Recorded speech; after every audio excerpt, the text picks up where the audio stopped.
আসসালামু আলাইকুম। আজকে আমি আপনাদের সাথে ক্যারামেলের পুডিং কিভাবে বানাই সেটাই দেখাবো। এই রেসিপিটা জানে না এমন মানুষ মনে হয় কম আছে। তবু এই রেসিপিটা এত জনপ্রিয়, আমি কিভাবে তৈরি করি সেটা রেসিপি আকারে আপনাদের সাথে শেয়ার করছি। ক্যারামেলের পুডিং বানানোর জন্য কিন্তু অবশ্যই ক্যারামেল লাগবে, সেজন্য আমি আগে ক্যারামেলটা বানিয়ে নিচ্ছি। এই জন্য আমি এখানে হাফ কাপ পরিমাণ চিনি দিয়ে এখন আমি ক্যারামেলটা তৈরি করে নিচ্ছি। এই সময় চুলার জালটা একদম লো হিটে রেখে কিন্তু ক্যারামেলটা তৈরি করে নিতে হবে। হাই হিটে রেখে ক্যারামেলটা বানালে কিন্তু পুড়ে যাওয়ার সম্ভাবনা থাকবে, সেজন্য লো হিটে রেখে ক্যারামেলটা বানিয়ে নিতে হবে। ক্যারামেলটা আমার বানানো হয়ে গেছে। এখন আমি যে বাটিতে ক্যারামেলটা সেট করবো ওই বাটিতে ঢেলে দিয়ে দিলাম। ক্যারামেলটা ঠান্ডা হতে হতে আমি এখানে দুধটা জাল করে নিচ্ছি। এখানে আমি 1 কেজি দুধ জাল করে হাফ কেজি করে নিয়েছিলাম। এরপর আমি দুধের ভিতর দিয়ে দিলাম 1/3 কাপ পরিমাণ গুঁড়া দুধ আর পরিমাণ চিনি, সামান্য পরিমাণ একটু লবণ দিয়ে ভালো করে মিশিয়ে আবার আমি দুধটা জাল করে নিচ্ছি। দুধটা আমার সুন্দর করে জাল করে নেওয়া হয়ে গেছে। এখন আমি দুধটা ঠান্ডা করতে রেখে দেব। দুধটা ঠান্ডা হতে হতে আমি এখানে ডিমটা ফেটে নিচ্ছি। এখানে কিন্তু আমি 3টা ডিম নিয়েছি। এই 3টা ডিম এখন আমি একটা কাঁটা চামচ দিয়ে ভালো করে ফেটিয়ে নিচ্ছি। ডিমটা কিন্তু ভালো করে অবশ্যই ফেটিয়ে নিতে হবে, এতে করে পুডিংটা সুন্দর হবে। ডিমগুলো আমার ভালো করে ফেটিয়ে নেওয়া হয়ে গেছে। এখন আমি ডিমগুলো দুধের ভিতর দিয়ে দিচ্ছি।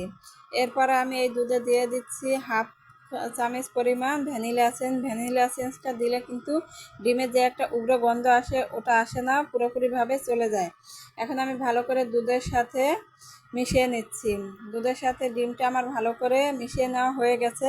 এখন আমি যেই বাটিতে ক্যারামেল সেট করেছি ওই বাটিতে আমি দুধটা ঢেলে দিয়ে দিচ্ছি।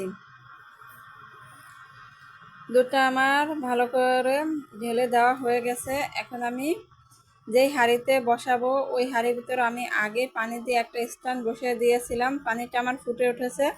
এখন আমি বাটিটা পানির উপর ভালো করে বসিয়ে দিচ্ছি। বসিয়ে দিয়ে আমি এখন ঢাকনা দিয়ে ঢেকে এটাকে 30 মিনিট জাল করে নিচ্ছি। ঢাকনার যে একটা ছিদ্র আছে এটা আমি একটা লবঙ্গ দিয়ে আটকিয়ে দিচ্ছি, যাতে এই ছিদ্র দিয়ে গরম ভাপটা বের না হয়ে যায়।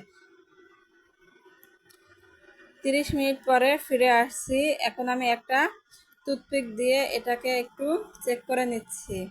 টুথপিকটা আমার একদম ক্লিন এসেছে, তার মানে পুরোপুরিভাবে আমার পুডিংটা হয়ে গেছে। এখন আমি চুলা থেকে নামিয়ে পুডিংটা নর্মাল ফ্রিজে রেখে দেব 1 ঘন্টার জন্য। 1 ঘন্টা নর্মাল ফ্রিজে রেখে দিলে এটা পুরোপুরিভাবে সেট হয়ে যাবে। এরপরে আমি এখন 1 ঘন্টা পরে ফিরে আসছি।